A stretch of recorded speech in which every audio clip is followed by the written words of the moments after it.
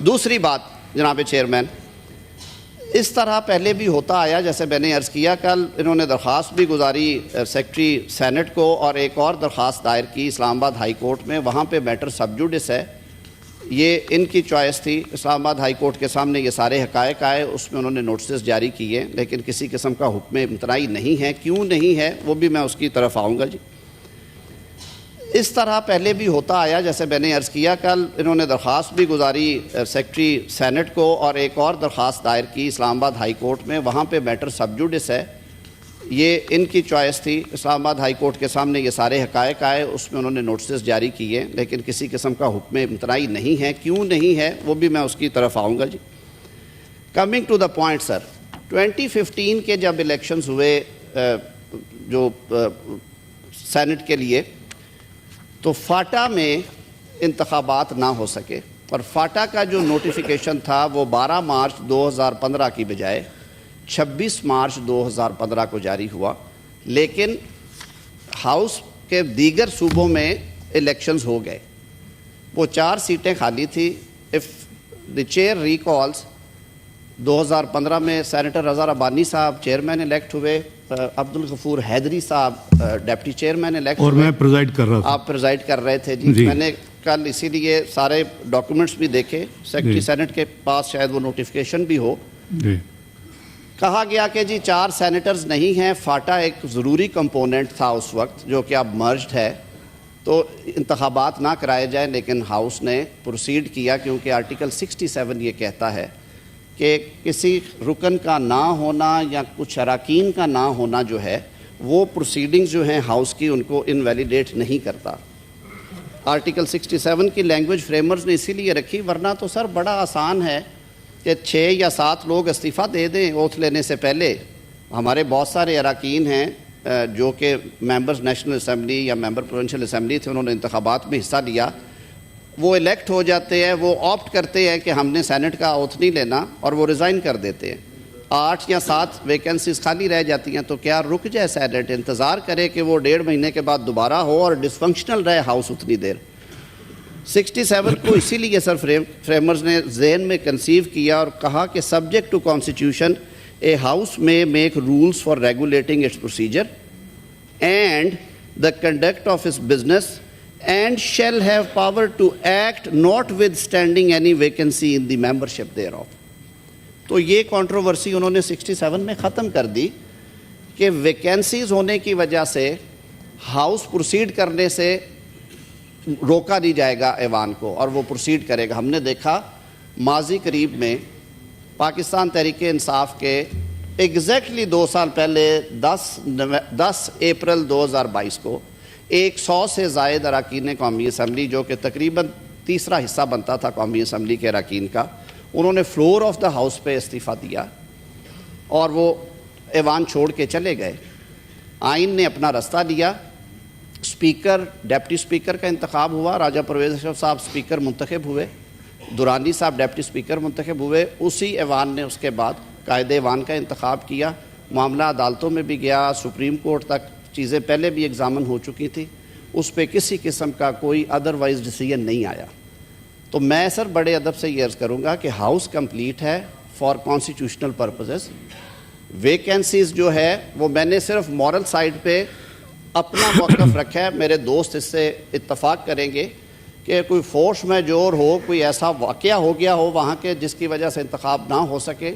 یہ ایوان بالا تر ہے، یہ ایوان ان اٹس اون وزڈم کہتا ہے کہ جی ٹھیک ہے کر لیا جائے. لیکن سر یہ تو کوئی طریقہ نہیں ہے کہ آپ وہاں پہ انتخابی عمل میں رکاوٹ بھی خود کھڑی کریں، انتخابی عمل کو روکیں بھی خود، لوگوں کو ووٹ ڈالنے سے بھی روکیں، اور پھر آپ یہ کہیں کہ جی ہم اس سلسلے کو آگے نہیں چلنے دیں گے، ہم اس سلسلے کو آگے نہیں. عدالتی حکم ہے جناب چیئرمین، عدالتی حکم ہے. عدالتی حکم کے باوجود وہاں پہ ان 26 لوگوں کو اوتھ نہیں دیا گیا جس کی وجہ سے انتخابی عمل رکا. تو میری یہ استدعا ہوگی کہ آج کے آپ نے گریس دکھائی ہے، ایک اچھی روایت قائم کی، رواداری کا مظاہرہ کیا کہ آپ نے ہمارے دوستوں کو موقع دیا تاکہ پاکستان کے عوام تک اصل حقائق پہنچ سکے کہ کوئی پروسیڈنگز بلڈوز نہیں ہو رہی، کوئی آئین کی جو ہے وہ وائلیشن نہیں ہو رہی، قانون کے خلاف نہیں ہو رہا کچھ. اوتھ کی پروسیڈنگز ہوں گی. اس کے بعد جو مینڈیٹ ہے اس ہاؤس کا آج کا مینڈیٹ یہ ہے to the exclusion of any other business. آپ نے چیئرمین اور ڈپٹی چیئرمین کا انتخاب کروانا ہے، یہ آپ کا مینڈیٹ ہے. چیئرمین کا انتخاب آپ کرائیں گے، ڈپٹی چیئرمین کا جو چیئرمین الیکٹ ہوں گے وہ کروائیں گے.